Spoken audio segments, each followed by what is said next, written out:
And the thing about raising kids is they need a secure connection with you. Part of how they're going to have a secure connection with you is when you can prepare them for the next stage that is coming in life and what they're going to experience during that time. Because when you've talked to them about those things before, and they've been given some idea about it by parents beforehand, then it's not something that is so shocking to them or so difficult for them to grapple with them. And it actually reinforces their secure connection with you because they can say, oh, this is something that my parents talked to me about before, and I can go to them and talk to them about it.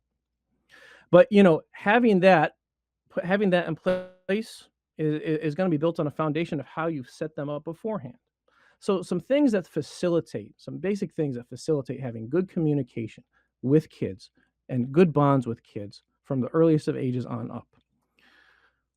From infancy, lots of physical affection, especially physical affection while feeding and reading. There's plenty of research that a lot of physical affection, especially there's specific research on skin to skin physical affection, especially between the baby and the mother, but for the father as well. Physical affection in infancy and the toddler ages, it reduces the release of stress hormones in the brain, particularly cortisol. So a child who's lacking in physical affection when they're in their early ages, they're more likely to have anxiety when they're a child, and their brain is more conditioned to enact upon stress reactions and to release stress hormones. Talk about physical affection with feeding and reading. Feeding obviously can happen very naturally with breastfeeding, but holding a child while feeding is something that both mother and father should strive to do a lot, because that's going to connect to other contexts of eating together as a family later on, and it begins to form a bond for that connection. I emphasize reading because reading is extremely important in the modern world, and it's an extremely important skill for kids to have in managing the device situation, because everyone wants to know, how do you get the kids off devices more? And when you talk to kids about it, one thing, they see their parents on it a lot too, and that lends justification on it for them. Number two, especially for kids who dwell in urban areas where they don't have as many opportunities to get outside, there's often a lack of other things to do as opposed to being on screen. Well, reading books is a wonderful alternative to that. And reading is still the most efficient way for someone to learn. Anyone who says that reading doesn't matter anymore because everything is on everything's on a video, everything's on a podcast or this or that, they're incorrect in what they're saying. Because and I have a video on it on my YouTube channel, why reading is better. It's on my Instagram page as well that you can look at. But reading is still the most efficient way for someone to learn. And we need to be raising kids to be very good learners. All the concerns about the doubts that kids come up with, we all know that is founded on knowledge and different types of knowledge about Islam as well as knowledge of history and things in the secular world. This needs to be founded on reading.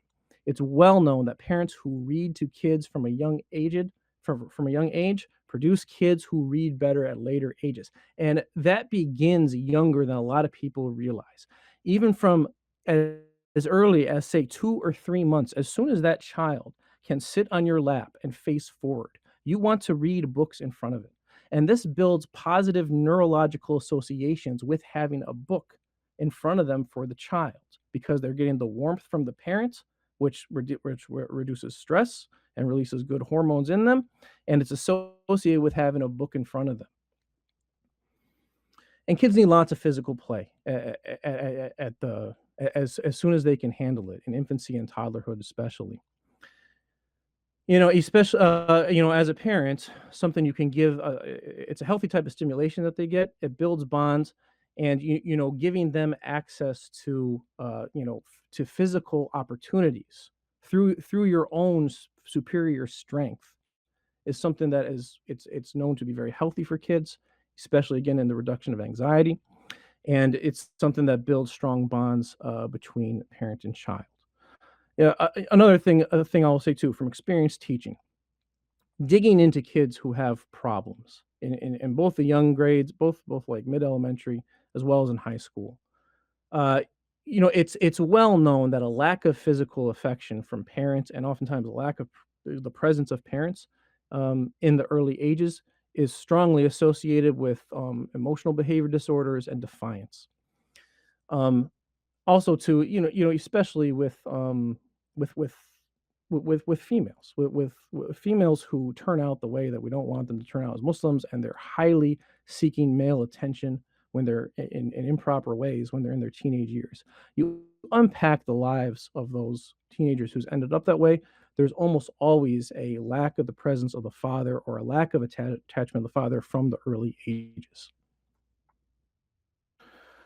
Or past infancy, the connection built with feeding is going to connect to family mealtime. And the connection with reading should connect to some sort of regulated reading time throughout the day, probably most ideally before going to bed. And having a structured reading time is very healthy before going to bed because, as a child gets more tired, they're more likely to experience people experience more negative emotions the more tired they are. So having an activity that is structured and reflective is very important, and reading together is a perfect one. And again, you read in the lap for as long as you can. Once you can't read in the lap, read sitting next to them or read lying down in bed to them. Read books to them, and both of these things are structured times to teach and communicate with the day. There's nothing that can replace having consistent structure in the home to communicate.